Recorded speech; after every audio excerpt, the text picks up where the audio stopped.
প্রথম গল্পটা যেটা বলবো সেটা দুটো গল্পই বেশ একটু ভয়ের আছে, একটু ভয়ের আছে।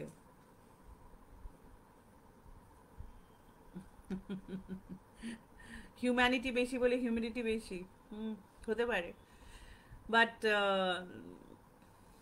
দ্যাটস মোর বিকজ তোমাদের অ্যাটলিস্ট সি সাইড আছে, আমাদের তো কোনো সি সাইড নেই, we are land lock, but that's besides the point. Anyway, let me start the stories, okay? আজকে দুটোই ভূতের গল্প। বলতে পারো ভূতের গল্প, ভয়ের গল্প। ভয় পেতে প্রস্তুত অমৃতা বলে দিয়েছে, সো দেয়ার বাই স্টার্টিং। নমস্কার সকলে, গুড ইভিনিং, ওয়েলকাম আমার লাইভ সেশনে। মাঝখানে একটা উইক আমি আসিনি, সেই জন্যে তোমাদের সাথে 15 দিন বাদে দেখা হচ্ছে। আশা করছি তোমরা সকলে ভালো আছো এবং আমার গল্প শোনার জন্য রেডি। ওকে, তো প্রথম গল্পটা হচ্ছে যে এটা আমি আমার এক বন্ধুর কাছ থেকে শুনেছি, যেটা তার বন্ধুর সাথে হয়েছে। ঠিক আছে? আমি যার সাথে হয়েছে তাকে চিনি না, মানে আমি তার নাম শুনেছি কিন্তু তার সাথে আমার কোনো আলাপ নেই। তো আমার বন্ধুর কাছ থেকে গল্পটা শুনেছি, তো আমি গল্পের খাতিরে ওর এই বন্ধুটার মানে যার কাছে শুনেছি গল্প, তার নাম তো বলার দরকার নেই, কিন্তু যাকে নিয়ে গল্প তার নামটা দিচ্ছি অদিতি। হুম। সো গল্পটা হয়েছে তোমার 2014 সালের, 14 সালের গল্প। তো আমার যে বন্ধু, তার বন্ধু যে অদিতি, এবং অদিতি মেয়েটা খুব খুব ভালো মেয়ে, খুব হেল্পফুল মেয়ে, আর খুব সাহসী মেয়েটা। হ্যাঁ। মানে খুবই লোকের উপকার করা, তারপরে দেখাশোনা করা, এই সব জিনিসও খুব মন দিয়ে প্রাণ দিয়ে করে, বা এখনো করে, তখনও করতো। তো 2014 সালে অদিতি এবং অদিতির হাজবেন্ড জানতে পারে যে আহ, অদিতির যে মানে অদিতির যে হাজবেন্ড, ধরো তার নাম শেখর। তো শেখরের যে শেখর মানে অদিতির বাবা মারা কলকাতার বাইরে থাকতো, ওরা কলকাতায় থাকতো। আর শেখরের বাবা মা ছিল না, মানে নেই, ওনারা চলে গেছেন। তো শেখরের এক বোন, বলতে পারো শেখর আর শেখরের বোন, এটাই হচ্ছে ওদের ফ্যামিলি, সংসার। তো শেখরের বোন, সে থাকে হচ্ছে সিঙ্গাপুরে তার হাজবেন্ডের সঙ্গে। এবং সেই বোনের যে হাজবেন্ড, একটু কমপ্লিকেটেড, বোনের যে হাজবেন্ড, তার মা কলকাতায় থাকেন। এবং অদিতি এবং শেখর তাদের বৌদির মাকে দেখাশোনা করতো, মানে দেখাশোনা করতো মানে কি, যাতায়াত ছিল, কারণ এক মানে উনি বয়স্ক মানুষ, একা থাকতেন, তো যেহেতু তার মেয়ে এবং তার জামাই দুজনেই বাইরে থাকে, তো দেখাশোনা করার জন্য এরাই দেখাশোনা করতো। এবার একদিনকে 2014 সালের ডিসেম্বর মাসে ওরা খবর পায় যে ভদ্রমহিলা মারা গেছেন। ওনার শরীর খারাপ ছিল, কিছু বয়সজনিত প্রবলেম ছিল, উনি মারা গেছেন। তো সঙ্গে সঙ্গে শেখর এবং অদিতি ওনার বাড়িতে চলে যায়, কারণ ওর যে বোন, মানে শেখরের যে বোন এবং তার যে জামাই, বা তার যে বোনের হাজব্যান্ড, তাদের আসতে সময় লাগবে। তারাও খবর পেয়েছে, তারাও সিঙ্গাপুর থেকে ফ্লাইট নেওয়ার চেষ্টা করছে, কিন্তু সবসময় তো দেখো ইন্টারন্যাশনাল ফ্লাইট করতে গেলে তো সবসময় অত তাড়াতাড়ি পাওয়া যায় না। তার কারণ হচ্ছে যে তোমাকে বুকিং করতে হবে, তোমার একটা পয়সারও ব্যাপার আছে, কারণ আনলিমিটেড ফান্ডস আমাদের কারো কাছেই নেই যে আমরা অত টাকা খরচা করে টিকিট পেয়ে যাব। এবং তারপরে তারা অফিসে চাকরি করবে, সেখানেও বলতে হবে। তো একটা একটা পার্টিকুলার টাইম লাগবে ওদের আসতে। তো সেই সময়ের মধ্যে ওরা অদিতি এবং শেখরকে বলে যে তোরা তোরা চলে যাও, ওখানে গিয়ে জিনিসটা হ্যান্ডেল কর। অবভিয়াসলি এটা তো বলার কিছু নেই, এটা তো যাবেই যাবে। তো ওরা দুজনে ওই বাড়িতে চলে যায়। ওনার বাড়িতে, ওনার বাড়িটা ছিল ধরো উনি একটা মানে উনি সাউথ ক্যালকাটাতে থাকতেন, ফ্ল্যাট অ্যাপার্টমেন্টে থাকতেন। সেটা ধরো মানে একটা গেটেড কমিউনিটির মধ্যে থাকতেন, যেখানে ধরো অনেকগুলো টাওয়ার্স আছে, মানে অনেকগুলো ফ্ল্যাটস এবং অ্যাপার্টমেন্টস আছে। তো প্রত্যেকটাই এরকম 8 তলা মতন বাড়ি, এবং প্রত্যেকটা ফ্লোরে 3টে করে ফ্ল্যাট, এরকম করে একটা একটা একটা একটা অ্যাপার্টমেন্ট সিস্টেম। তো ওরা যখন গেছে তখন মানে ওই বাড়ির কিছু লোকজনও অবভিয়াসলি ওনার বাড়িতে যে কাজ করতো সেই খবর দিয়েছিল, সেই জন্য ওনার ফ্ল্যাটের কিছু লোকজন ওখানে ছিল। আই এম সরি, একটু ডিস্টার্ব হচ্ছে আজকে, অনেক বেল বাজছে, তো আই ডোন্ট নো, একটু তোমরা আমার সামনেদের আওয়াজ পাবে। তো ওরা বাড়িতে যখন পৌঁছেছে তখন নেবার্সরা কেউ কেউ ছিল, তো ওরা তারপরে গিয়ে সমস্ত জিনিসটা অ্যাকশন মোডে নেমে যায়। এবার বাড়িটা কীরকম বলো তো, মেন গেট, মেন ডোর দিয়ে ঢুকে একটা বসবার খাওয়ার জায়গা, ঠিক আছে, আর তার ঠিক সামনে মানে বসবার খাওয়ার জায়গার ঠিক সামনে একটা বারান্দা, আর তার তোমার বাঁ দিকটাতে হচ্ছে তোমার রান্নাঘর আর একটা বেডরুম, আর তার সাথে ওয়াশরুম।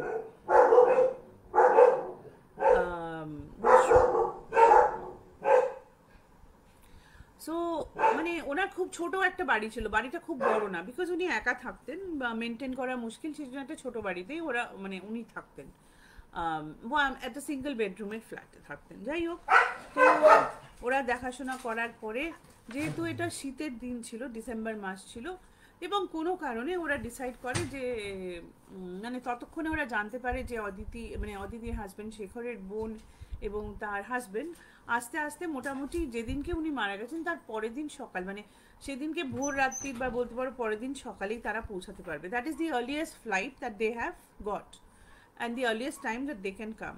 সো ততক্ষণ মানে বডি কোথায় থাকবে সেই নিয়ে একটা চিন্তা ভাবনার কথা ওঠে, এবং নেবার্সরাও বলে যে মর্চুরিতে রাখার জন্য বলে, কিন্তু কোনো কারণে ওরা মর্চুরি পায়নি বা হয়তো কাছাকাছি ছিল না, কিছু একটা ব্যাপার হয়েছিল, তো সেই জন্য আর মানে ওটার হয়নি। তখন ওরা চিন্তা ভাবনা করে, শেখর এবং শেখরের বন্ধুরা চিন্তা ভাবনা করে বাড়িতেই বডিটা রাখা হয়, যেহেতু শীতের সময় সেহেতু বরফের স্ল্যাব নিয়ে এসে তার উপরে ওনাকে রাখা হয়। এবার ঠিক আছে, সব এইসব কাজ টাজ করে সব কিছু ঠিকঠাক করতে করতে ওদের প্রায় ধরো 2-3টে বেজে গেছে, এবং তার মানে বাজার পরে এবার কি হচ্ছে, লোকজন আসছে যাচ্ছে, কেউ সবাই আসছে দেখা করতে, ফ্ল্যাটে অনেক লোকজন অ্যাপার্টমেন্টসে তারা আসছে, তাদেরকে চা টা করে মানে আমাদের মধ্যে এই ব্যাপারটা আছে, তো এইটা আমি জানি না কতটা মানে সব সময় এরকম হয় না, কিন্তু আমরা করে থাকি যে কেউ হয়তো মারা গেছেন, কেউ দেখা করতে এসছে বা আদারওয়াইজ তাকে চাটা করে দেওয়া হয়, মানে ওরা চাটা করছিল না, বাট ওদেরকে মানে অনেক লোকজন এসেছিল, তারাই হেল্প করছিল চাটা করার জন্য, বাট করে দিচ্ছিল যে যাতে অসুবিধা না হয়, যাতে ওরাও একটু চাটা খাবে, খাবার টাবারও তো খেতে হবে, সারাদিন থাকতে হবে। এবার করতে করতে দুটো মানে 3টে মতো বেজে গেল, এবার তিনটে 3:30 নাগাদ আস্তে আস্তে আস্তে আস্তে ভিড়টা কমতে শুরু করলো, ভিড়টা কমতে কমতে বাড়িটা মোটামুটি খালি হয়ে গেল, মানে যে যার বাড়িতে চলে গেলেন। এবার থাকলো হচ্ছে শেখর আর অদিতি। তার কারণ হচ্ছে যে সকলে নিজেদের বাড়িতে চলে গেলেন, চান খাওয়া তাদেরও আছে, তারা সবাই বলে গেলেন সব পরের দিন যখন যাবেন অবভিয়াসলি আসবে, ওদেরও খবর নেবে, কিন্তু সবাই তো ওখানে বসে থাকবে না। আম, তো আর শেখরের সঙ্গে যে বন্ধুরা ছিল তারাও গেল, যে আরও তো জিনিসপত্র জোগাড় যান্ত্রিক সব করতে হবে, সেই জন্য চলে গেল। এবার তারপরে ওরা শেখরকে ফোন করে বললো যে কোনো একটা কারণে শেখরকে আসতে হবে, কিছু কিছু কি টারমিশন কিছু ছিল বা এরকম একটা কি কোনো ব্যাপার ছিল, ওকে যেতে হবে। তো শেখর তখন অদিতিকে বললো যে শোন, মানে ওরা তুই তুকারি করেই কথা বলতো বা বলে, তো বললো যে চল তুই আমার সাথে চল। কারণ ও বললো না, দেখ মানে মাসিমাকে এরম করে একা রেখে আমরা যাব না, কারণ আমাদের ওরকম কাউকে মানে কেউ চলে গেছেন বা মারা গেছেন তাকে একা রেখে ঠিক বাড়িতে বন্ধ করে চলে যাওয়াটা একটা একটা সাইকোলজিক্যাল ব্যাপার, একটা হিউম্যানিটির ব্যাপার, আর আমরা সেটা পারবো না। এত চেনাশোনা একজন, মানে ওনাকে তো মা মাসির পর্যায়ে দেখা হচ্ছিল, সেই জন্য তাকে ওনাকে ওরমভাবে ছেড়ে দিয়ে চলে যাওয়াটা, যদিও বলতে পারো তর্কের খাতিরে সবাই বলতে পারে যে মা মাসি ওখানে আর নেই, ওখানে জাস্ট একটা বডি, বাট স্টিল আমাদের তো একটা কানেকশন থাকে, ওরকম করে আমরা চলে যেতে পারি না। তো অদিতি বললো যে আমি থাকবো, তুই কাজ করে আয়। তো বললো দেখ আমার কিন্তু একটু সময় লাগবে, আমি এক্স্যাক্টলি কতটা সময় লাগবে জানি না, কিন্তু সময় লাগবে, তুই একা একা থাকবি? বললো না, একা একা থাকার কি আছে, মানে ইটস ওকে, আমি কোনো অসুবিধা নেই, আমি এখানে আছি। তো এবার গোটা বাড়িতে অদিতি একা, শেখর বেরিয়ে গেল, কাজ করার জন্যে। এবং ও তারপরে ওখানে ঘুরে টুরে মানে ওনার সামনে এক ধূপকাঠি প্রদীপ, একটা বড় বড় প্রদীপ এনে জ্বালিয়ে দিয়েছিল, আমরা যেরকম করে থাকি। উম, ও বসে বসে ও চিন্তাও করছে যে আর কি কি করতে হবে, লিস্ট টিস্ট বানাচ্ছিল বাড়ি টাড়ি, মানে ঠিক করার তো কোনো ইয়ে নেই, বাট জেনারেলি একটু ছোটো মোটো একটু কী করবে একা একা বসে বসে। আহ, একটু ফোনটা নিয়ে দেখছিল, এটাই করতে করতে এবার সময় গড়াতে শুরু করেছে। সময় গড়াতে গড়াতে কী হয়েছে, তখন বাজে প্রায় 5টা। তখন ও বাড়িতে সব আলো টালোগুলো জ্বালিয়ে দিল, যে মানে এবার তো সন্ধে হয়ে যাবে, শীতের সময় তো সন্ধেটা তাড়াতাড়ি হয়। তো আলো টালোগুলো জ্বালিয়ে দিল, যে বাড়িতে অন্ধকার করে তো কোনো লাভ নেই। আর তাছাড়া বাড়িতে ওরকম উনি আছেন, তো আলো টালো জ্বালিয়ে দিল সব ঘরে ঘরে। ও আলো টালো জ্বালিয়ে টালিয়ে দিয়ে ও বসে মানে বারান্দায় গিয়ে দাঁড়িয়েছে। বারান্দায় গিয়ে দাঁড়িয়ে বারান্দাটা দেখছে, মানে ওই বারান্দা থেকে বাইরের দিকটা দেখা যায়। তো কি করবে, ও বারান্দা থেকে ওকে বাইরের দিকটা দেখছে। এবার বারান্দাটা মানে একটা খোলা মতন বারান্দা, মানে গ্লাস পেন্স আছে আর একটা দরজা আছে, তো ওই দরজাটার কাছে ও ঘরের দিকেও একটু নজর রেখেছে। আর তারপরে বারান্দায় দাঁড়িয়ে দাঁড়িয়ে চিন্তা করছিল, দেখছিল, এই করতে করতে করতে করতে মানে শীতের দিনে যেরকম হয়, মানে সন্ধেটা মানে একদম ঝুপ করে হয়ে যায়, হঠাৎ করে একদম পুরো সন্ধে হয়ে গেছে। তো সন্ধে হয়ে গেছে, সবার বাড়িতে এরকম আলো টালো জ্বলে উঠেছে। কিছু কিছু বাড়িতে শাঁখের আওয়াজ টাওয়াজ হচ্ছে। তো ধরো ও মোটামুটি ওর হাতে তখন ফোনটা নেই, মানে ও যখন বারান্দায় এসে দাঁড়িয়েছিল ওর কাছে ফোনটা ছিল না।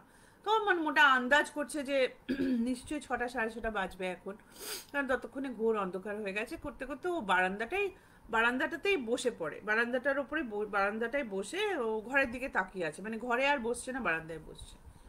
এবার হলো কি, এই সময়টাতে এই এই ঠিক সন্ধেবেলাটা যখন সব অন্ধকার হয়ে গেল এবং সমস্ত কিছু মানে একদম ইয়ে, মানে চারিদিকটাতে একটু আস্তে আস্তে আস্তে আস্তে আওয়াজও কমতে শুরু করেছে, যেরকম হয় সন্ধ্যের দিকটাতে, হঠাৎ আলোটা চলে গেল, মানে লোডশেডিং হয়ে গেল। এবার লোডশেডিং হয়ে যাওয়াতে ও খানিকটা থমকে গেছিল, কারণ কলকাতাতে বা অন্য কোনো এখন তো অত লোডশেডিং সেরকম হয় না, বাট কোনো কোনো কারণে ব্রেকডাউন বা ব্রেক ফেল হতে পারে হয়তো কিছু সময়ের জন্যে। তো ব্রেক হয়তো কিছু একটা হয়েছে, জানে না। আর ওই বাড়িতে কোনো ইনভার্টার বা কিছু ওরকম ছিল না ওই বাড়িটাতে, মানে ওরা যেখানে ফ্ল্যাটটাতে ছিল ওনার বাড়িতে। তো একদম ঘুটঘুটি অন্ধকার হয়ে গেল বাড়ির ভেতরটা। বাড়ির বাইরে একটু আলো আছে, কারণ অন্যান্য ফ্ল্যাটে আলো জ্বলে উঠেছে, যাদের ইনভার্টার বা জেনারেটর যাই আছে সেই দিয়ে। কিন্তু ওর বাড়ির ভেতরটা, মানে ও যেখানে বসে আছে, ও এবার বারান্দায় বসে আছে, ভেতর দিকটা দেখছে, সেখানটা পুরোটা অন্ধকার। সেখানে উনি বরফের উপরে একটা একটা দেহ, এবং তার সামনে একটা দিয়া, একটা বড় প্রদীপ। এবার প্রদীপের আলোয় যতটুকু দেখা যাচ্ছে, এবার প্রদীপের আলোটা তো অত ব্রাইট নয়, কিন্তু প্রদীপের আলোটাতে একটু মানে কিরকম না অদ্ভুত একটা ভেতরটা, মানে ওর একটু ভয় ভয় করতে শুরু করলো, ওই সময়টাতে একটু প্যানিক হতে শুরু করলো। তো ও না আর ঠিক ঘরের মধ্যে ঢোকার সাহসটা পাচ্ছিল না, সেই জন্য ও বারান্দাটায় বসে থাকলো, মানে ওর বারান্দাটায় সেফার লাগছিল ফর সাম রিজন। ওর ভীষণ একটা, এটা দেখো সাইকোলজিক্যাল মেন্টাল ব্যাপারও হতে পারে, কারণ তুমি বা আমি যদি এরকম একটা সিচুয়েশনে পড়ি, এই সিচুয়েশনটা তো ভীষণ ডিসকমফোর্টিং একটা সিচুয়েশন, একটা খুব ইমোশনাল সিচুয়েশন, মানে ইমোশনালি স্যাড সিচুয়েশন, এবং তারপরে লাইট চলে গেছে, এরকম দিয়াটা জ্বলছে। তো তার মধ্যে ওর একটু ও বারান্দাটাই বসে থাকলো, এবং বারান্দাটাই বসে ও ভেতরে ঘরটা দেখছে। দেখতে দেখতে ওর কোনো একটা সময় বোধহয় সারাদিনের এই যে চাপটা গেছে, এটাতে গেছে, ওর একটু মানে ঢুলুনি মতন আসছিল, মানে মনে হচ্ছিল ঘুমিয়ে পড়বে, মানে ঘুম পাচ্ছিল, চোখটা বন্ধ হয়ে আসছিল। হঠাৎ ওর চোখটা বন্ধ যখন হয়ে আছে, তখন ওর হঠাৎ মনে হলো যে ওই আলো ছায়ায় যে ব্যাপারটা, যে প্রদীপ জ্বলছে আলো ছায়া ব্যাপারটা, ওর মনে হলো যে বডিটা যেন একটু মুভ করলো। মানে ও তাড়াতাড়ি আবার চোখটা খুলে তাকিয়ে বলছে যে না, নিজেই ভাবছে যে এটা কি, মানে আমি ভুল দেখছি। তো তো বলছে যে না, এটা ভুল হয়েছে। তারপরে খানিকক্ষণ আবার ও অন্যান্য দিকে তাকিয়ে আবার, মানে ওর চোখটা না ওই দিকেই চলে যাচ্ছে বারবার, ওই প্রদীপ এবং ওই বডিটার দিকে। তারপরে আবার খানিকক্ষণ পরে ও তাকিয়েছে, তাকিয়ে ও দেখছে যে, তখন দেখছে যে যে না, বডি তো মুভ করছে, মানে মনে হচ্ছে যে উনি হাতটা তোলার চেষ্টা করছেন, একটা হাত ওঠার চেষ্টা হচ্ছে। এবার ও খুব থমকে গেছে, ও ঠিক বুঝতে পারছে না যে ও কি দেখছে, কিন্তু ও দেখছে যে হাতটা উনি তোলার চেষ্টা করছেন, তুলে হাতটা ওনার নিজেরই মানে মুখের ওপরে, হাতের ওপরে, কপালের ওপরে যেন উনি হাতটা রাখছেন, মানে ভদ্রমহিলা। উনি কিন্তু তখনও শোয়া অবস্থায়, মানে এরকম সে শুয়ে আছেন, এরকম হাতটা রাখছেন। অদিতির মানে প্র্যাকটিক্যালি তখন বলতে পারো যে আমরা যেটা বলি না যে একদম প্রাণটা মুখের মধ্যে চলে আসে, সেই রকম অবস্থা হয়েছে। ও মানে তাহলেও ঠিক মানে ওর মনে হচ্ছে যে এটা আমি কি দেখছি, এটা সত্যি দেখছি, মিথ্যা দেখছি, বুঝতে পারছি না। ওর মনে হচ্ছে যে দরজা দিয়ে খুলে আমি এক্ষুনি বেরিয়ে যাই, বাট ওটা যখন মনে হচ্ছে যে দরজা দিয়ে খুলে আমি বেরিয়ে যাই, তখন ওর মনে হচ্ছে যে দরজা দিয়ে খুলে বেরোবো কি করে, আমাকে তো তাহলে ওনার সামনে দিয়ে দরজা দিয়ে বেরোতে হবে, বুঝলে তো? তোমাদের বলেছিলাম শুরুতে মেন দরজা, তারপরে তো একটা লম্বা ঘর, আর তার ওই দিকে হচ্ছে বারান্দা, ও বসে আছে ওই বারান্দাটাতে, ওকে তো ওটা পুরো পেরিয়ে যেতে হবে। সেটা চিন্তা করেই ও তখন ওখানে মানে ওর মানে অজান্তে ভয়ের চোটে চোখ দিয়ে জল বেরোতে শুরু করেছে। এবার ও পুরোপুরি বুঝতে পারছে যে কিছু একটা হচ্ছে, মানে পাটা নড়তে শুরু করছে, তারপরে মানে অ্যাজ ইফ কেউ যদি শোয়া অবস্থা থেকে উঠে বসার চেষ্টা করে, সেটা যেরকম হবে সেরকম একটা মানে বডিটা সেরকম একটা হালচাল হচ্ছে বা একটা এরকম মুভমেন্ট হচ্ছে, কিন্তু যেহেতু উনি বরফের ওপরে আছেন, উনি কিছুতেই গ্রিপ পাচ্ছেন না, সেটা ও বুঝতে পারছে যে ওঠার চেষ্টা করছে কিন্তু উঠতে পারছে না, স্লিপ করে যাচ্ছে। এবার হাত দিয়েও তোমার হাত দিয়েও মানে কিছু হচ্ছে না। তখন ওনার মাথাটা মনে হলো ওর ঘুরে গেল, ওর মনে হলো। এবার তোমরা এই গোটা জিনিসটাকে পিকচার করতে পারছো তো, একটা অন্ধকার ঘর, একটা প্রদীপ জ্বলছে, আর একটা বডি, যেটা প্রায় তখন বলতে পারো উনি সকালবেলা মারা গেছেন, আর আমরা তখন আছি 6:30 7টা নাগাদ, তখন ভাই ধরো 12 ঘন্টা 14 ঘন্টা হয়ে গেছে। তো ও দেখলো যে ও এটা পরিষ্কার ও দেখলো যে মাথাটা ওনার ঘুরে গেল, মানে মাথাটা এরকম সোজা ছিল, এইরকম করে ঘুরে গেল, ঘুরে গিয়ে প্রদীপ এবং মেন দরজার দিকে তাকালো, মানে অ্যাজ ইফ উনি তাকালেন। এই পর্যন্ত এই সময় এসে অদিতির আর নিজের উপরে কোনো কন্ট্রোল নেই, ওর মুখ দিয়ে আওয়াজ বেরোনো বন্ধ হয়ে গেছে, চোখ দিয়ে অঝরে জল পড়ছে, কিন্তু তার মধ্যেও ও নিজেকে না চিমটি কাটার চেষ্টা করছে যে আমি স্বপ্ন দেখছি না তো, আমি ভুল দেখছি না তো, মানে কিছুতেই বিশ্বাস করতে পারছে না যে এরকম একটা ব্যাপার হচ্ছে। এবং তারপরে ওর মনে হলো যে ভদ্রমহিলা যেন সেন্স করতে পারলেন যে বাড়িতে আর কেউ আছে, তো মাথাটা মেন ডোর থেকে ঘুরে গিয়ে ওর দিকে তাকালো, কিন্তু ও ততক্ষণে ভয়ের চোটে চোখ বন্ধ করে ফেলেছে, ও আর তাকিয়ে মানে ও তাকিয়ে নেই, ওর চোখ বন্ধ, মানে আমাদের মাঝে মাঝে হয় না, মনে হয় যে চোখটা বন্ধ করে ফেললে আর না দেখতে পারলে এটা হবে না, ওর হচ্ছে সেই রকম অবস্থা হয়েছে। ও চোখ বন্ধ করে ফেলেছে, ওই অন্ধকারের মধ্যে ও বসে আছে, আর দুটো মানে বসে দুটো পা ও এরকম হাঁটু তুলে নিজের এরকম ধরে, মানে যতটা পারছে পেছনে সরে যাচ্ছে, মানে বারান্দাটা তো যতটা বারান্দার রেলিং এর সঙ্গে মানে ও একদম পুরো লেগে গেছে, আর কোনো জায়গা নেই, এরপরে দোতলা থেকে নিচে পড়ে যেতে হবে। তো এই অবস্থাতে ও মানে মানে একটা মুখ দিয়ে ওরা মানে মুখ দিয়ে গলা দিয়ে আওয়াজ বেরোচ্ছে না তখন, মানে ও চিৎকার করছে কিন্তু কোনো গলা দিয়ে আওয়াজ বেরোচ্ছে না, আর ঝরঝর করে কেঁদে যাচ্ছে। তো কাঁদতে কাঁদতে হঠাৎ এরকম ও চোখ বন্ধ করে আছে, কিন্তু কি হয় মানুষের একটা অদম্য কৌতূহল হয়, ভয়ের মধ্যেও একটা অদম্য কৌতূহল হয়, দেখবে আমরা যতই ভয় পাই বা যতই আমরা বিপদে পড়ি না, আমাদের একটা অদম্য কৌতূহল জিনিসটা চলে যায় না। তো সেই সময় ও চোখ খুলেছে, চোখ খুলে দেখছে যে ওই ভদ্রমহিলা যেন ওর দিকে তাকিয়ে আছে, মানে ও অন্ধকারের মধ্যে তো চোখ দেখতে পাচ্ছে না, ওই ঘুটঘুটি অন্ধকারের মধ্যে কিন্তু মাথাটা ওর দিকে ঘোরানো। এবং তারপরে শুরু হলো একটা আওয়াজ, ওনার ভেতর থেকে এমন একটা আওয়াজ বেরোতে শুরু করলো যেটা ওর মনে হয়নি যে কোনো মানুষের মুখ থেকে ওরকম আওয়াজ বেরোতে পারে, মানে একটা ঘর ঘর ঘর ঘর করে আওয়াজ, একটা এরকম একটা আওয়াজ বেরোতে শুরু করলো। ওর তখন বলতে পারো হাত পা সব ঠান্ডা হয়ে গেছে, এবং খানিকক্ষণ পরে ওনার একটা হাত মানে উনি যদি তোমাদের মানে ওর দিকে যদি এরকম করে তাকিয়ে থেকে একটা হাত ওর দিকে মানে অ্যাজ ইফ উনি হাত বাড়িয়ে দিয়েছেন যে আমাকে এখান থেকে তোলো বলে, এবং ও নিজের নামটা শুনতে পাচ্ছে। তখন যেন উনি বলছেন ও দিদি, এরকম করে আওয়াজ বেরোচ্ছে, মানে আওয়াজটা পরিষ্কার বেরোচ্ছে না, আওয়াজটা ওরকম বেরোচ্ছে ও দিদি।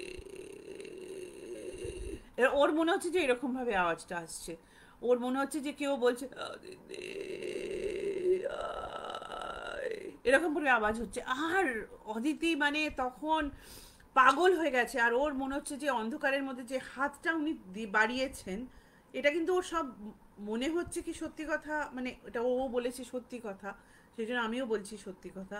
ওর মনে হচ্ছে যে হাতটা যেন বেড়ে যাচ্ছে, মানে ওনার কাছ থেকে হাতটা, মানে উনি যেখানে আছেন সেখান থেকে ও প্রায় ধরো অ্যাটলিস্ট 10 ফিট দূরে ছিল, মানে 10 ফিট, 8-10 ফিট দূরে আছে ও। হাতটা তত এগিয়ে আসছে, মানে এগিয়ে আসছে, মানে অদিতিকে প্রায় ধরে ফেলবে এরকম অবস্থাতে আসছে। আর ও পারছে না, চোখ বন্ধ করে ফেলেছে, এবং ওই ওই আওয়াজটা ওনার গলা দিয়ে কন্টিনিউয়াসলি বেরোচ্ছে, হ্যাঁ, দিদি, এরকম করে আওয়াজ বেরোচ্ছে, আর হাতটা কাছে আসছে। আর ও তখন মানে ওর আর কোনো গায়ে জোর নেই, সমস্ত জোর চলে গেছে ওর, মানে মাথা থেকে পা পর্যন্ত ঠান্ডা জল মনে হচ্ছে কেউ ঢেলে দিয়েছে, এরকম অবস্থা, এদিকে ঘাম হচ্ছে, মানে সাংঘাতিক অবস্থা। এই সময় দুটো জিনিস হলো, এক, শেখর এবং শেখরের বন্ধুরা বাড়িতে ঢুকলো, এবং 2 নম্বর হচ্ছে যে লাইটটা ফেরত আসলো। অদিতি তখন ওখানে হাউ হাউ করে কাঁদছে, কিন্তু মুখ দিয়ে কোনো আওয়াজ বেরোচ্ছে না। প্রথমে শেখর বুঝতে পারেনি অদিতি কোথায়। ওরা তো বাড়িতে এসেছে, মানে এরা 3-4 জন ছেলে বাড়িতে এসেছে, বাড়িতে এসে অদিতি অদিতি করে ডাকছে। তো অদিতি কোথায় বুঝতে পারেনি, খেয়াল করেনি, কারণ বারান্দাটা অন্ধকার, ও বারান্দার লাইটটা জ্বালায়নি, বারান্দাটা অন্ধকার, এবং ও বারান্দায় এত পেছনে বসেছিল ওকে ঠিক খেয়াল করেনি। তারপরে ওর একটা বন্ধু খেয়াল করে বলছে, এই এই অদিতি, তুই বারান্দায় কেন রে, তুই বারান্দায় কেন, বলে ওর দিকে গেছে, শেখর ওর দিকে গেছে। যখন গেছে দেখছে অদিতি না, মানে এরকম করে বসে আছে, এরকম করে বসে আছে, আর কন্টিনিউয়াসলি কাঁদছে। তো শেখর ওকে এরকম করে বলছে, কিরে কি হয়েছে অদিতি, কি হয়েছে, কি হয়েছে, কি হয়েছে। ওর কানে শেখরের আওয়াজটা ঢুকছে না, মানে ওর মনে হচ্ছে যে সরি, ওর মনে হচ্ছে যে আওয়াজটা অনেক দূর থেকে আসছে, ও শুনতে পাচ্ছে না। অনেক দূর থেকে যদি কেউ তোমাকে ডাকে, দূর এরকম করে ডাকে, যেরকম আওয়াজ হবে, ও মানে কোনো পরিষ্কার কথা ও বুঝতে পারছে না। আস্তে আস্তে আস্তে আস্তে ওর সেন্সগুলো ফিরছে, কিন্তু ওটা আস্তে আস্তে সেন্সগুলো ফিরছে, করতে করতে মানে ও যখন শুনলো যে অদিতি, এই কথাটা যখন ওর কানে গেল, মানে শেখরের গলাটা যখন ওর অ্যাকচুয়ালি কানে গেল, তখন ও মানে করে চিৎকার করে ফেলেছে। তখন শেখর বলছে, কি হয়েছে, কি হয়েছে তোকে, কি হয়েছে, বলে ওকে জড়িয়ে ধরেছে। কোনো কথা বলতে পারছে না, খালি হাউ হাউ করে কেঁদে যাচ্ছে, মানে কন্টিনিউয়াস, মানে ওর চোখের জল আটকাচ্ছে না, আর ও ফুপিয়ে যাচ্ছে, মানে ওর ভেতর থেকে একটা ফুপানি আসছে, একটা মানে এমন একটা অ্যাংজাইটি বেরোচ্ছে তখন। ও আর মানে ওর হাত পা সব কাঁপছে। ওরা তো ভয় পেয়ে গেছে, সঙ্গে সঙ্গে ওরা জল টল নিয়ে এসে ওকে ভেতরে নিয়ে এসছে, নিয়ে এসে ও ভেতরে ঢুকবে না, বাড়ির ভেতরে ঢুকতে চাইছে না, ঘরের মধ্যে। তো তোরা বলেছে ঠিক আছে ঠিক আছে, বারান্দাতেই বসে জল টল করে টোরে জল টল দিয়ে টিয়ে খানিকটা ওকে ঠান্ডা শান্ত করেছে, করে ওকে বলেছে কি হয়েছে অদিতি, কি হয়েছে। তখন ও সবাইকে এই কথাটা বলেছে। দেখো ওখানে ওরা 4 জন ছেলে ছিল, কেউ কিন্তু ওকে অবিশ্বাস করেনি, কারণ ওর চোখ মুখের যেরকম অবস্থা হয়েছিল তাতে মানুষ মিথ্যে কথা বলতে পারে না, বা বানিয়ে বানিয়ে কথা বলতে পারে না। এবং দ্বিতীয় কথা হচ্ছে যে Aditi as a girl was very courageous, very brave. কোনোদিন অদিতিকে ওরা ওরকম দেখেনি, ওরা অদিতিকে অনেক দিন চেনে, মানে শেখরের সাথে অদিতির অনেক দিনের বন্ধুত্ব, প্রেম ইত্যাদি ইত্যাদি। তো ওরা ওকে অবিশ্বাস করতে পারেনি, কিছু তো একটা হয়েছিল, এক্স্যাক্টলি কি হয়েছিল কেউ জানে না, কিন্তু কিছু তো একটা হয়েছিল। তো যাই হোক, তারপরে ওরা ওর সাথে থাকলো, তারপরে নেবার্সরাও সবাই সন্ধেবেলা আসলো, তাদেরকে কিছু বলা হয়নি। ও দিদি তো বারান্দা থেকে খুব বেশি একটা ঘরের মধ্যে ঢুকছিল না। তো যাই হোক, তো ওনারাও এলেন, কথা টথা বললেন। এবার ও একটু একটু বেটার ফিল করছে, কারণ লোকজন আছে, মানে ও একদম শেখরকে ধরে রেখেছিল যে তুই এখানে থাক, যাবি না, এরকম একটা ব্যাপার। তারপরে নিয়ে করতে করতে ভোর রাত্রি হয়ে গেল। তো ওদের মধ্যে একজন বন্ধু ছিল যে গিয়ে শেখরের বোন আর তার হাজবেন্ডকে এয়ারপোর্ট থেকে নিয়ে আসলো। তারপরে তো মানে সকাল হয়ে গেল, তারপরে পরের দিন সকাল হয়ে গেল যখন নিয়ে যাওয়া হবে, যা বুকিং টুকিং যা করা হয়েছে। এবার যখন ওনাকে তোলা হবে, উনি যে বরফের ওপরে ছিলেন, ওনাকে যখন তোলা হবে, তখন ওরা খেয়াল করলো যে ওনার একটা হাত একটু ওপরে ছিল, মানে ঠিক বরফের ওপরে ছিল না। এবার সেটা আগে থেকে ছিল না পরে থেকে ছিল কেউ জানে না। আর রিগার মর্টিস ফর্টিস যা হয় তাতে তো বডি স্টিফ হয়ে যায়, কিন্তু 12 ঘন্টা মানে 12 ঘন্টা 16 ঘন্টার পরে বোধহয় রিগার মর্টিসও ছেড়ে যায়, if I am not mistaken. তো হাতটা ওরকম তোলা অবস্থায় কেন ছিল কেউ জানে না, এবং ওনার মাথাটা সোজা ছিল না, ওটা দরজার দিকে ফেরানো ছিল, সেটা কেউ খেয়াল করেনি। এটা যখন অদিতি জানতে পারে, অদিতি ওখানে অজ্ঞান হয়ে যায়। এটা ছিল অদিতির গল্প। তোমাদের কেমন লাগলো? আমি এবার একটু তোমাদের কমেন্টস দেখছি, এবং তোমরা আমাকে বলো যে এই গল্পটা তোমাদের ভালো লেগেছে কিনা।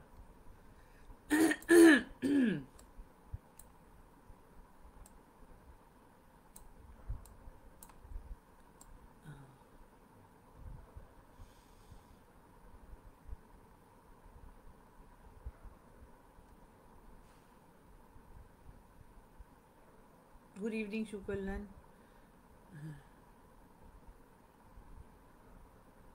অমৃতা বলছে অলরেডি মারাত্মক কিছু হবে, আওয়াজ পাচ্ছি। হ্যাঁ, ইমোশন থাকে, হ্যাঁ নিশ্চয়ই। Hello Priyadarshini, thank you so much.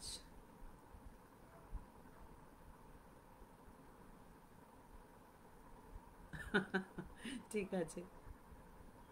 হ্যাঁ, সুচরিতা ঠিক কথা, জানো তো, খালি বাড়িতে এরকম ডেড বডি নিয়ে থাকা মানে খুব সাহসী ছাড়া সম্ভব নয়। Hello Soumya, hello Tumpa, hello Mukta, hello Arupa, thank you. You like my hair, thank you so much. আমি এটা আমার বার্থডে লুক করেছিলাম আমার চুল, থ্যাংক ইউ। হ্যাঁ, হার্ট অ্যাটাক, ওর যে হার্ট অ্যাটাক হয়নি আমি এটাই অবাক হয়ে গেছি, বাট ও যে তারপরেও আছে। যাই হোক, তোমাদের ভালো লেগেছে আশা করি। Hello Ishank, hello Ankita, hi. তো তোমাদের ভালো লেগেছে আশা করছি।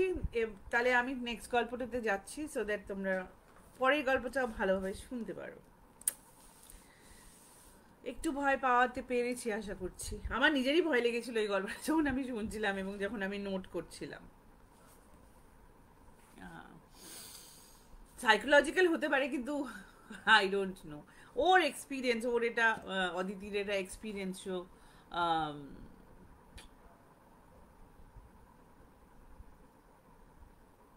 অমৃতা, কেউ ডাকবে না।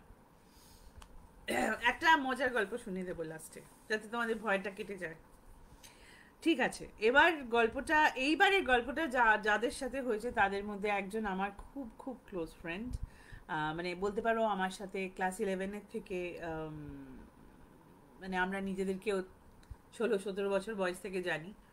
আর ওর সাথে যে ছিল, যে ওর মানে ওর সাথে যে মানে ওর আর যার সাথে এই ঘটনাটা হয়েছে তার সাথেও আমার এখন বন্ধুত্ব হয়ে গেছে। ওর থ্রুতেই হয়েছে, কিন্তু এখন অনেক দিনের বন্ধুত্ব হয়ে গেছে। তো আমি এখানেও কারুর নাম নেব না, তো আমি দুজনের নাম দিয়েছি মেঘা এবং ছায়া। আহ, এবং তাদের এই ঘটনাটা ঘটে ঢাকাতে। হুম, এটা this is not in Calcutta, this is in Dhaka, in the year 1998, 1998-99-এ এই ঘটনাটা হয়েছিল।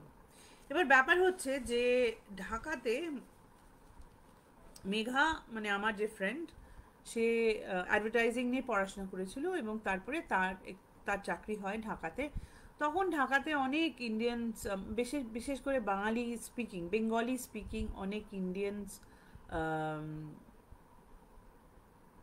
এক মিনিট, টুম্পা বলছে শুনতে তো ভালো লাগে, বাট রাতে ঘুম ভেঙে গেলে তখন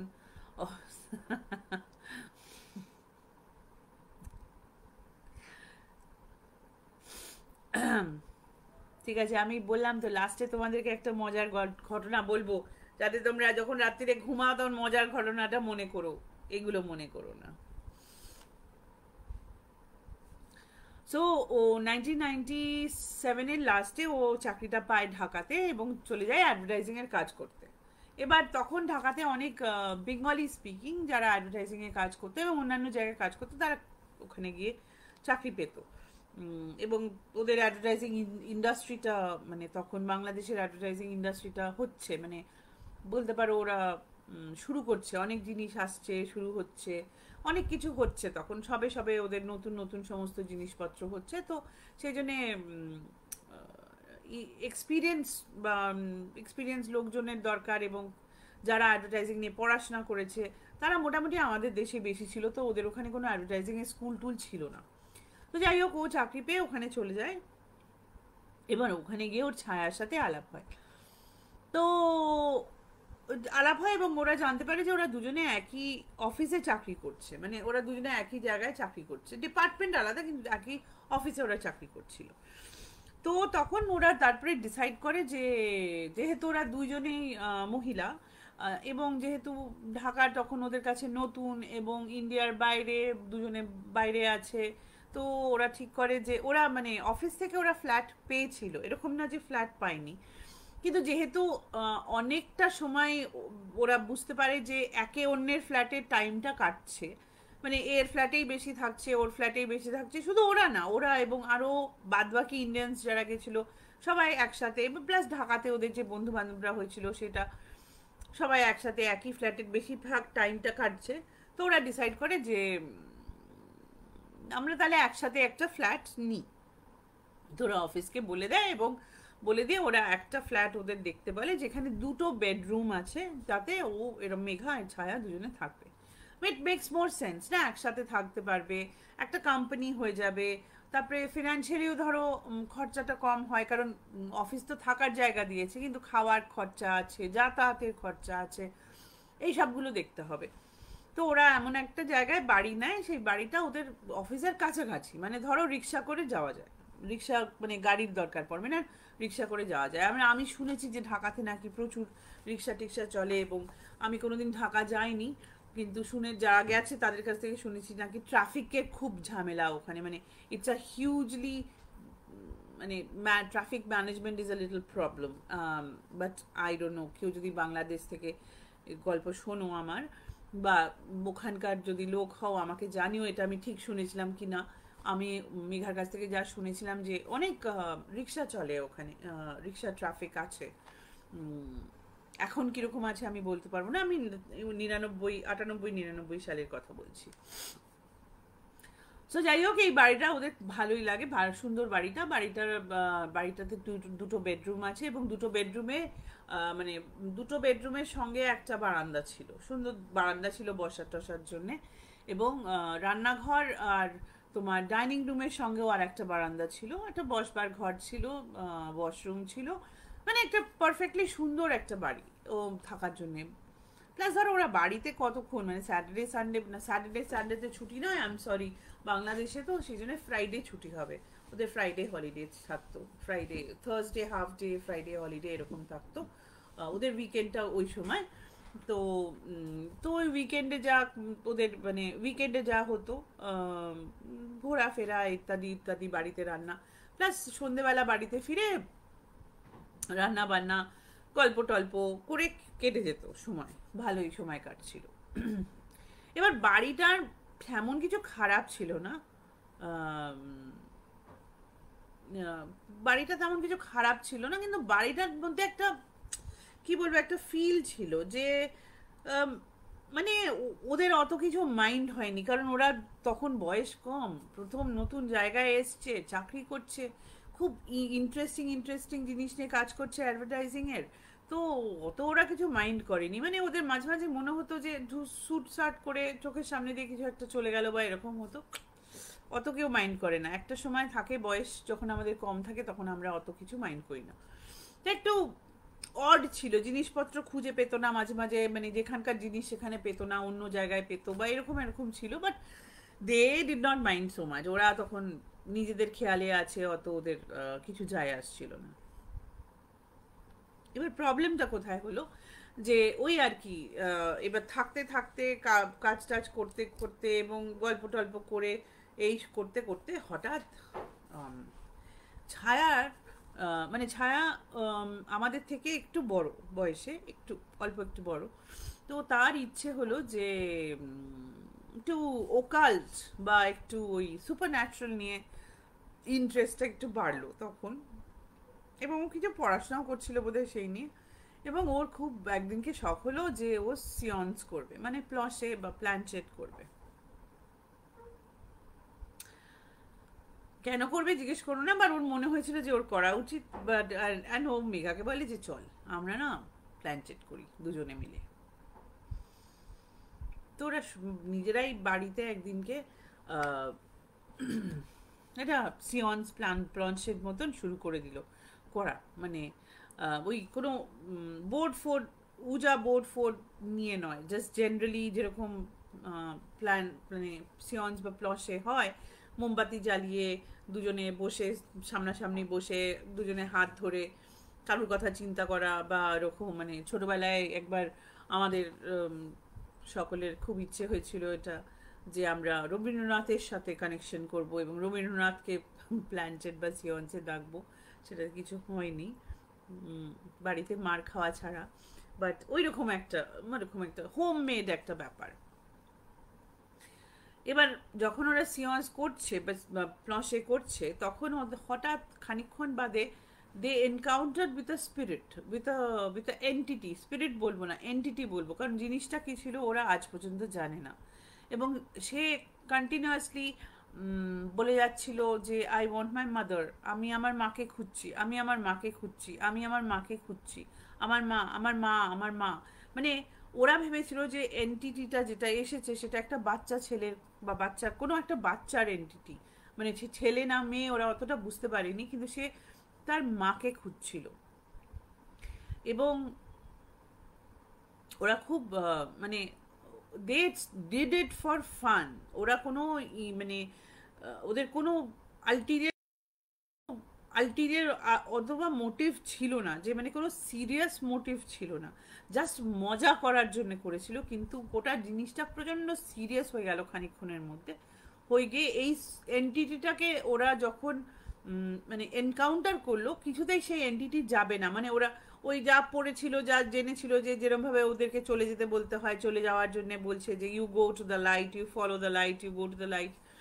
বাট ওই এন্টিটিটা কন্টিনিউয়াসলি মা মা করে যাচ্ছে, কিছুতেই ওখান থেকে বেরোচ্ছে না, মানে কিছুতেই ওরা ছাড়াতে পারছে না। এই তাই করে ওরা একটা সময় ওরা সিয়ন্সটাকে ব্রেক করে দেয়, মানে আর নিতে পারছিল না।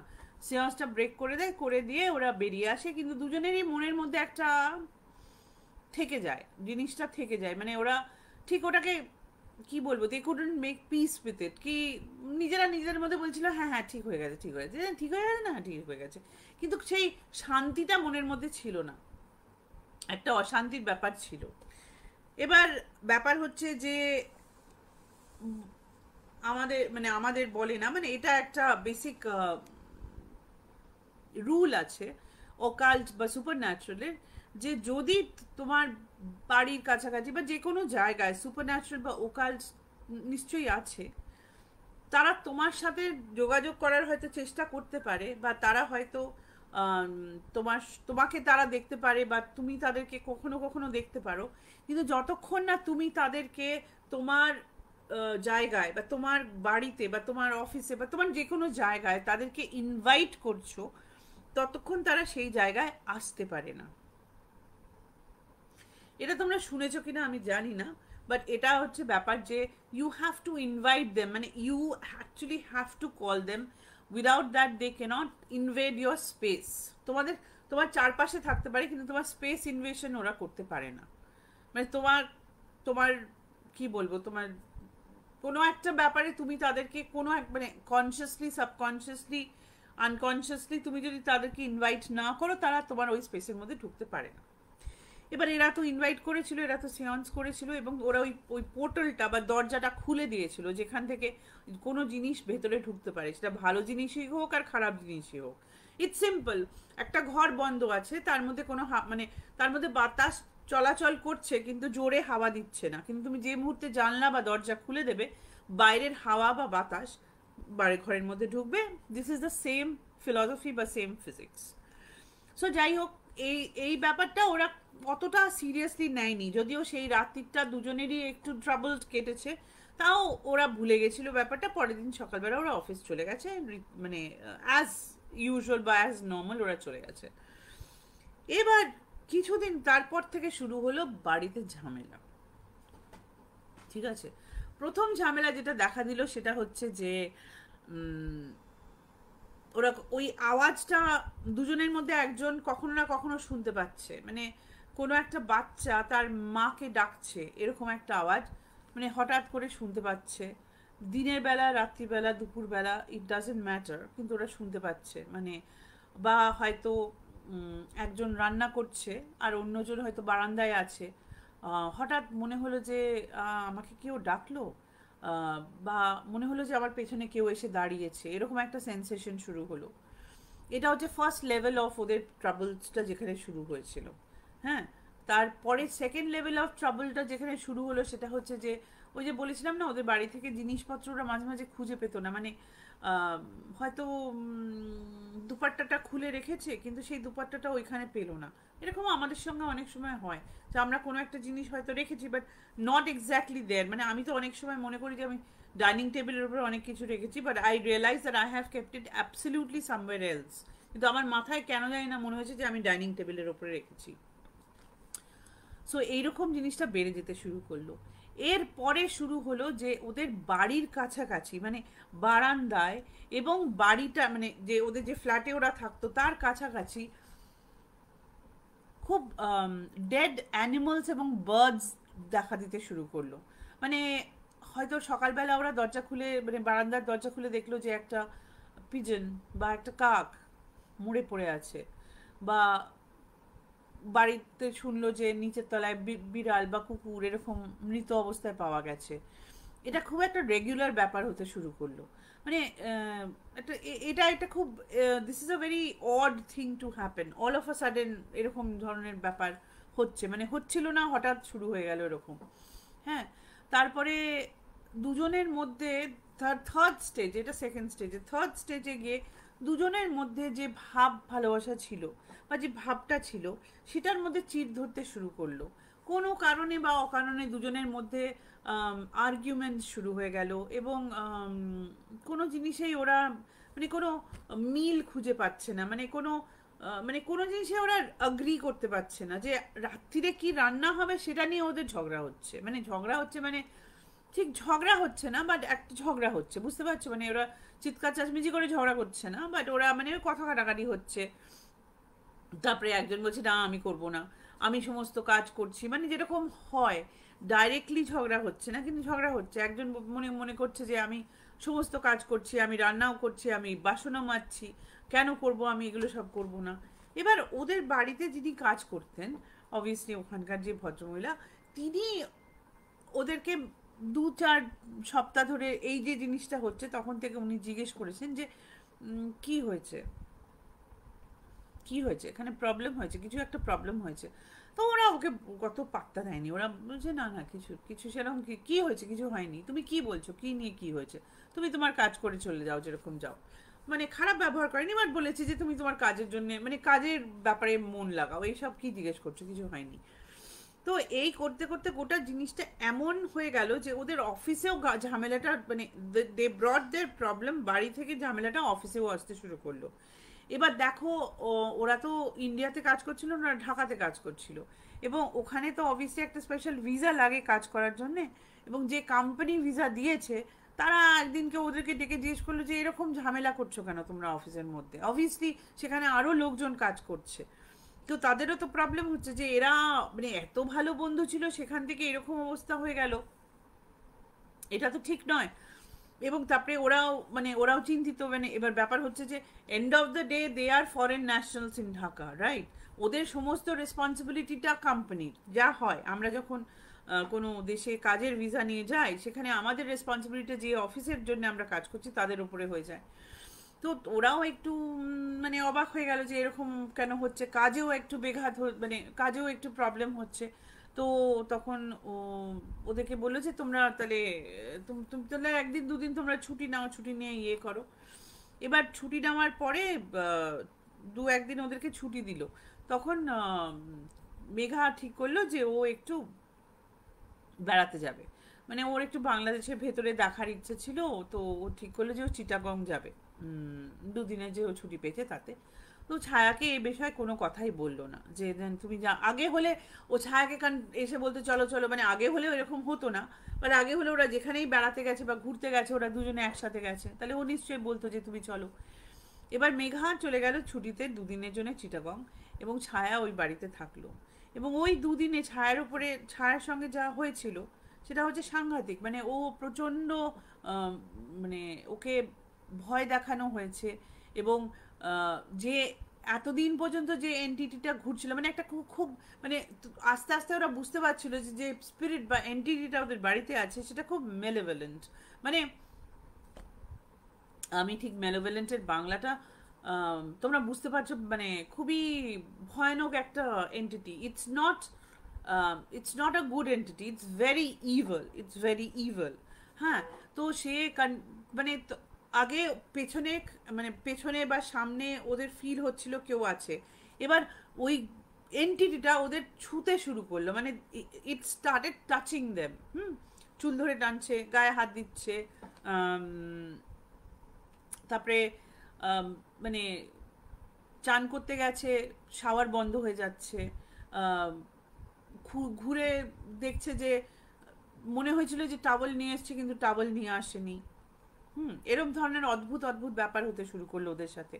এবং ছায়া যে দুদিন রাত্রিরে একা ছিল বাড়িতে, ও মানে প্রথম দিনের পরে, আমি দুদিন বলবো না, একদিনই ছিল, প্রথম দিনের পরে বাড়িতে থাকতেই পারিনি। কারণ সারা রাত্রির ওর মনে হয়েছে যে ওর সঙ্গে বিছানায় অন্য একজন কেউ আছে, এবং যে কন্টিনিউয়াসলি ওকে কিছু একটা করার চেষ্টা করছে। মানে বলতে পারো যে যদি উম, তুমি কাউকে দেখতে পাচ্ছ না, সে যদি তোমাকে মলেস্ট করার চেষ্টা করে, যেরকম একটা অদ্ভুত একটা ব্যাপার হবে, যেরকম একটা ভয়ানক ব্যাপার হবে, ওর সাথে সেরকম হচ্ছিল। সো ও মানে মানে she literally got so scared. এবং ও এতটাই ভয় পেয়ে গেছিল যে ও পরের দিন সকালবেলা উঠে আর একটা বন্ধুর বাড়ি চলে গেছিল। ওখানে আর থাকতে পারছিল না। তারপরে যখন মেঘা ফেরত আসে, তখন মেঘা এসে দেখে যে বাড়ি খালি। তো তো কিন্তু ছায়া একটা কাজ করেছিল, সেটা হচ্ছে ওর জন্য একটা নোট রেখে গেছিল, বলেছিল আমি এখানে আছি, তুই এখানে আসিস। তো তখন মেঘা দুদিনের পরে না মেঘা মানে একটু মেন্টালি ঠিক হয়েছে। ও নিজেই ভাবছে যে আমি কেন এরকম ঝগড়াঝাটি করছি, কেন এরকম করছি। তো ও তখন ওই বন্ধুটার বাড়িতে গেছে, গিয়ে ছায়াকে দেখেছে। তখন ছায়া ওকেও সব বলেছে যে এরকম অবস্থা হয়েছিল, আমার এরকম অবস্থা হয়েছে। তখন ওরা খানিকটা বুঝতে পেরেছে যে এইটা থেকে প্রবলেম হচ্ছে, কিন্তু সেই প্রবলেমটা কি করে সলভ করবে সেটা ওরা জানে না। তো তারপরে ওরা দুজনে আবার ভয় ভয় ওই বাড়িতে ফেরত গেল, কারণ সমস্ত জিনিসপত্র ওদের ওখানে। কোনো ওনা কন্টিনিউয়াসলি তো কোনো বন্ধুর বাড়িতে ওরা থাকতে পারবে না, ওদের সমস্ত জিনিস টিনিস ওখানে। ওরা ফেরত গেল। এবং যে তারপরে ওর যে যে কাজের মেয়েটা ছিল তাকে ওর ডেকে বললো যে তাকে তাকে তখন ডেকে বললো যে এরকম হয়েছে আমাদের সাথে। তাকে ওরা বোধহয় কি বলতো আমি ভুলে গেছি, বাট মানে দিদিই বলতো, বা ওখানে যে টার্ম ইউজ করে ওরা সেরকম টার্ম বলতো। তাকে বললো যে এরকম আমাদের সাথে এরকম হয়েছে। তো সে বললো যে হ্যাঁ আমি তো বুঝতে পারছি, আমি যখন তোমার বাড়িতে কাজ করতে এসেছি, সেই সেই যেদিন ওরা সিয়ন্স করেছিল তার পরের দিন থেকে উনি বলছেন যে তোমার বাড়িতে তোমাদের বাড়িতে ঢোকার সঙ্গে সঙ্গে আমি একটা গন্ধ পেয়েছি। গন্ধটা খুব একটা মানে একটা বাজে একটা, খুবই বাজে একটা স্মেল, যেটা এরা দুজন কিন্তু পায়নি, ও পেয়েছিল। বলছে যে আমি ভেবেছিলাম যে কিছু একটা মানে কোনো কোনো কোনো কিছু ড্রেন টেন থেকে গন্ধ আসছে, কিন্তু তারপরে আমি আস্তে আস্তে বুঝলাম যে ওটা গোটা বাড়িতে ওই গন্ধটা ঘুরছে। ইটস নট দ্যাট একটা জায়গায় হচ্ছে, গোটা বাড়িটার মধ্যে সেটা হচ্ছে। তো ও বুঝতে পেরেছিল। আর উনি কিছু জানতেন, হয়তো উনি এইসব ব্যাপারে কিছু কিছু জিনিস জানতেন। তো তখন ওরা বলে যে দেখো আমরা তো এরকম, তো বললো তোমরা কি করেছিলে, তখন ও বললো, তখন বললো যে তখন উনি খুব বকলেন ওদেরকে। তো বয়স্ক মহিলা ছিলেন, খুব বকলেন ওদেরকে, বকে বললেন যে যে এটা করাই উচিত হয়নি, এটা তো খুব খুব খারাপ কাজ হয়েছে। এমনিতেই এই পাড়ার একটু বদনাম আছে, মানে এরকম মানে অত কিছু ভয়ের ব্যাপার নয়, বাট সবাই জানে যে এখানে একটু এরকম ধরনের জিনিস হয়ে থাকে। এবার তুমি সেই জিনিসটা, মানে জিনিসটা যে কি সেটা ও বলেনি, সেই জিনিসটাকে তোমরা বাড়ির মধ্যে ঢুকিয়ে ফেলেছো। এবার এখান থেকে ওকে বের করা তো খুব মুশকিলের ব্যাপার হবে। তো যাই হোক, উনি কিছু কিছু ওদেরকে জিনিসপত্র এনে দিয়েছিলেন, তো তারপরে ওরা ঠিক করলো যে ওখানে আর ওরা থাকবে না, কারণ থাকতে পারছে না, মানে ব্যাপারটা অত্যাচারটা বেড়ে যাচ্ছিল, যেটা মানে সে ওরা তারপরে দুটো ঘরে দুজনে থাকতে পারছিল না, দুজনে একটা ঘরে থাকছিল, কন্টিনিউয়াসলি একটা ঘরে দুজনে থাকতে পারছে না, সেখানে ওদের ডিস্টারবেন্স হচ্ছে, জিনিসপত্র পাচ্ছে না। তারপরে আবার মানে যত ওরা ওই বাড়িতে যতদিন থাকছে ওদের মধ্যে একটা ঝামেলা হচ্ছেই হচ্ছে, কোনো কারণে অকারণে ঝামেলা হচ্ছেই হচ্ছে। তো তারপরে ওই যে ভদ্রমেলা যে ওদেরকে যা জিনিস টিনিস এনে দিয়েছিলেন সেগুলো সব ইউজ টিউজ করে ওরা বাড়ি দেখতে শুরু করলো, করে 2000 বোধহয়, এটা 2000 মানে সরি সরি নট 2000, 99 বা 99 সালের প্রথম দিকে ওরা বাড়িটা শিফট করে। মানে এই ঘটনাটা হয়েছে প্রায় ধরো 6-7 মাস 98 সালে, ওইটা করার পরে। তো তারপরে ওরা বাড়িটা শিফট করে, করে একটা নতুন বাড়িতে যায়, সেখানে আর কোনো প্রবলেম হয়নি, এবং ওরা আর কোনো দিন সিয়ন্স করার চেষ্টাও করেনি, এবং এরকম কোনো মানে টু সি দ্য বিয়ন্ড বা আফটার লাইফ বা ওকাল বা সুপার ন্যাচারাল নিয়ে এই এক্সপেরিমেন্টেশনটা করার কোনো চেষ্টা করেনি। এবার ওই এন্টিটিটা কি ছিল আমি জানি না, কারণ ওরাও জানতো না, কিন্তু যেটাই ছিল সেটা খুব একটা ইভেল, একটা খুব মেলেভেলেন্ট এন্টিটি ছিল, যেটা ক্ষতি করতে পারতো, আস্তে আস্তে আস্তে আস্তে ক্ষতি করতে শুরু করছিল।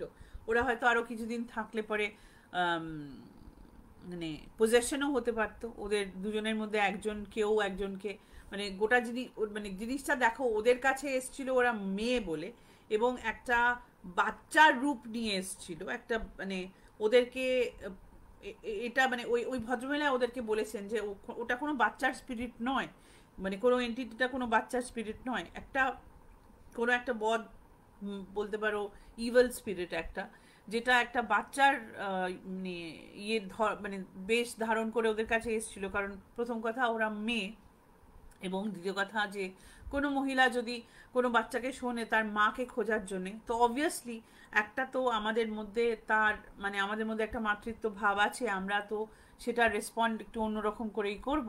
তো সেই জায়গাটা খোঁজার জন্যে ওদের মধ্যে কেউ যদি ওইটাতে রেসপন্ড করে যেত, তাহলে পরে ওর হয়তো পজেশনও হতে পারতো, মানে ওটা জিনিসটা আরও সাংঘাতিক হতে পারতো।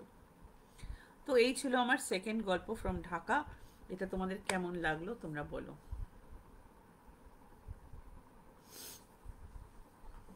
না, অমৃতা বাচ্চা ভূত নয়, ব্যাপার হচ্ছে যে জিনিসটা একটা ব্যাড এন্টিটি বা একটা ইভেল এন্টিটি, যেটা একটা বাচ্চার রূপ ধারণ করে এসেছিল।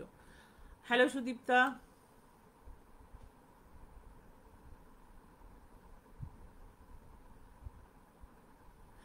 এখনো অনেক ট্রাফিক আছে ঢাকাতে, মুক্তা বলেছে। আচ্ছা, তাহলে আই এম টুম্বা মজা মনে আসবে না।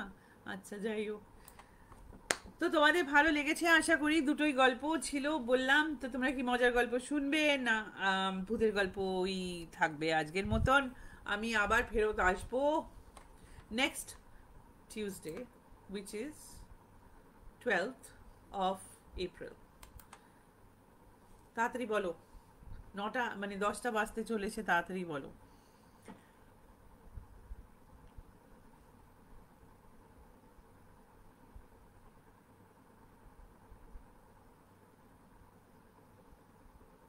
দেশের গল্প শুনতে ভাল লাগে। ওকে মুক্তা, তুমি কি বাংলাদেশে থাকো? তুমি কোথায় থাকো এখন? কলকাতাতে না বাইরে কোথাও?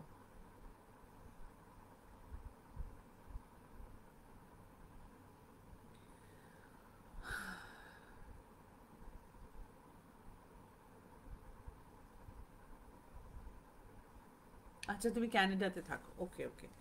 আচ্ছা, ঠিক আছে, আমি মজার গল্প বলছি। মজার গল্পটা আমাকে নিয়ে। এটা আমার ছোটবেলার গল্প। হুম। তো আমাদের বাড়িতে, আমাদের জয়েন্ট ফ্যামিলি ছিল।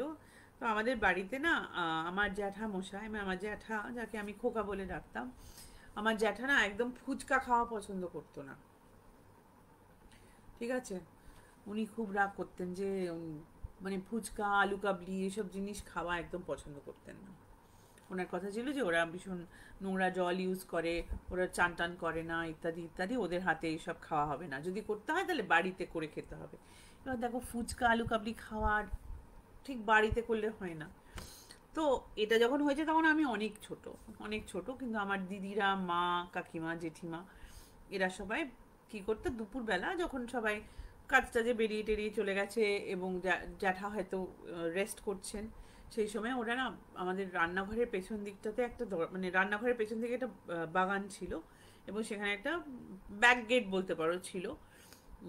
সেখানে ওরা ফুচকাওয়ালাকে ওখানে ডাকতো, ফ্রন্ট গেটে ডাকতো না, ব্যাক গেটে ডাকতো। হুম।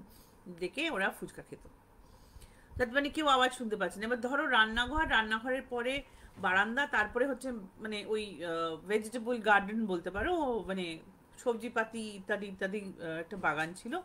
সেই বাগানের গেটে ডাকতো। তো অত দূরে বাড়িতে কে শুনতে পাবে ফুচকাওয়ালার কথা? কেউ শুনতে পাবে না। তো ওখানে ওরা ওটা ডেকে খেত।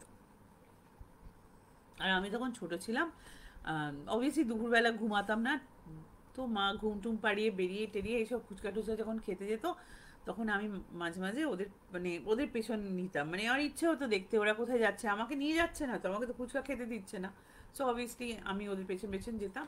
আর তারপরে আমি গিয়ে ওখানে ওদেরকে বলতাম, তোমরা ফুচকা খাচ্ছ, আমি খোকাকে বলে দেবো। তো তখন ওরা বলতো যে না না, তুই বলিস না, আমি একটা ফুচকা তোকে দেবো। হুম। কিন্তু অত ঝালও আমি খেতে পারতাম না। আমি এতই ভালো একটা মেয়ে ছিলাম যে ফুচকাটা খাওয়ার পরে ওদেরকে বললাম যে বলবো না, কিন্তু ফুচকাটা যেই খেয়ে নিলাম, খেয়ে নিয়ে আমি দৌড়ে দৌড়ে দৌড়ে গিয়ে খোয়াকে বলে দিতাম। আহ, হ্যাঁ, এই গল্পটা কি আমি আগে বলেছি? আমি ঠিক মনে নেই আমার, যাই হোক। তো আমি গিয়ে বলে দিতাম খোকার কাছে যে ফুচকা খাচ্ছে ওরা। হুম। তো অবভিয়াসলি খোকা তারপরে উঠে এসে, মানে খোকা উঠে আসতো এবং উঠে এসে তারপরে ওদেরকে খুব বকাবকি করতো। আর ন্যাচারালি ওরা আমাকে বকাবকি করতো। তো আমি কি করতাম, গিয়ে খোকার কাছে পেছনে গিয়ে মানে লুকাতাম, লুকিয়ে বলতাম যে এটা আসলে আমাকে ইন্দ্রাণী বলতে বলেছিল, তাই ভাবলাম আজকে বলি, যে আমি খোকার পেছনে গিয়ে লুকাতাম, লুকিয়ে। আর মা তো মা দিদি বলতো যে তুই বেরো, তুই বেরো, তো বেরোলেই তোকে মারবো। তো এরকম করতে করতে একদিনকে আমি খোকাকে বললাম যে খোকা দেখো, তুমি তো সবসময় মানে তোমার কাছে সবসময় লুকাই আমি এখানে এসে, কিন্তু বেরোলে তো মার বোরা আমাকে এরকম মারবে বলেছে। তখন খোকা বলে যে আরে তুই আমার চেয়ারের পেছনে লুকাচ্ছিস কেন? শোন, আমি তোকে একটা কথা বলে দিচ্ছি, যেটা করলে তোকে ওরা একদম মারতে পারবে না, একদম কিছু করতে পারবে না। তাই বললাম বলো বলো কি, বলো বলো। তো খোকা বলো যে তুই রান্নাঘর যা, রান্নাঘরে গিয়ে সব থেকে যেটা বড় আলু পাবি সেটা নিয়ে আয়। তো আমি রান্নাঘরে গেলাম, মানে দৌড়ে দৌড়ে রান্নাঘরে গেলাম, এদিক ওদিক দেখে যাতে ওরা আমাকে ধরতে না পারে। গিয়ে রান্নাঘর থেকে একটা বড় আলু নিয়ে আসলাম, মানে আমার বয়সের আন্দাজে যে সব থেকে বড় আলুটা আমার মনে হলো, আমি সেটা নিয়ে আসলাম। নিয়ে এসে খোকা আমাকে বললো শোন, খোকা এখানে এরকম ইয়েতে বসতো, ওটাকে ইজি চেয়ারে বসতো। আর ঠিক খোকার ঠিক পাশে আমাকে বললো যে তুই আলুটা রাখ, আলুটা রাখ। আমি আলুটা মাটিতে রাখলাম। তারপরে খোকা বললো তুই আলুর পেছনে বস, যেই তুই আলুর পেছনে বসবি তুই ইনভিজিবল হয়ে যাবি, কেউ তোকে দেখতে পারবে না, কেউ তোকে মারতে পারবে না। তো তোমরা আমার বুদ্ধিটা কতটা আন্দাজ করতেই পারছো যে আমি ওরকম আলুটা রেখে আলুর পেছনে বসে পড়লাম।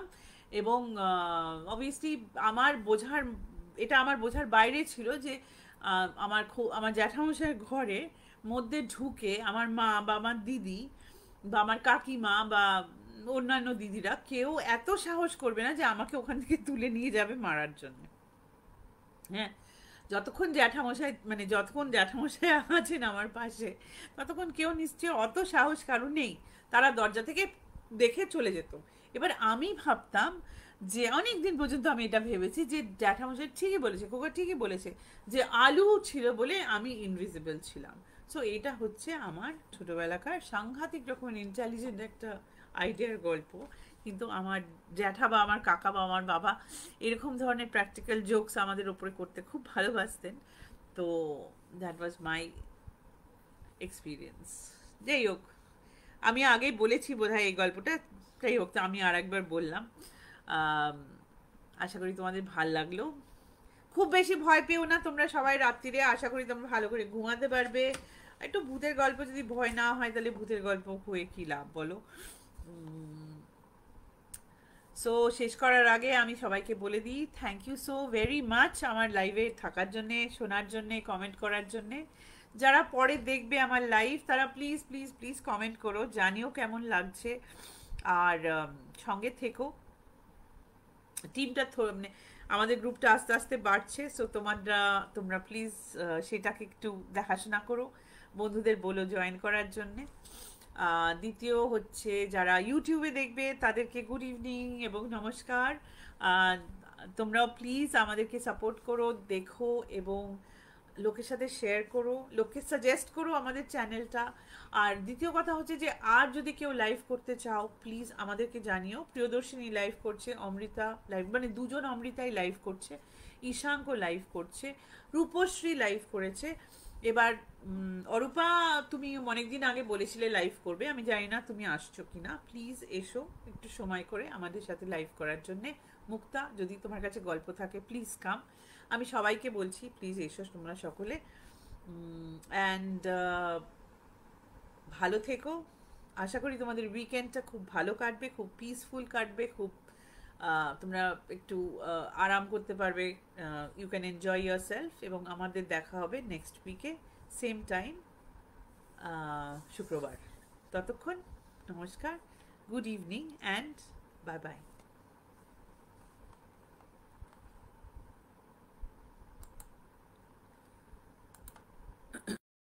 Please subscribe to our channel Hana Tales. Comment, share, like, and don't forget to hit the notification bell for more videos.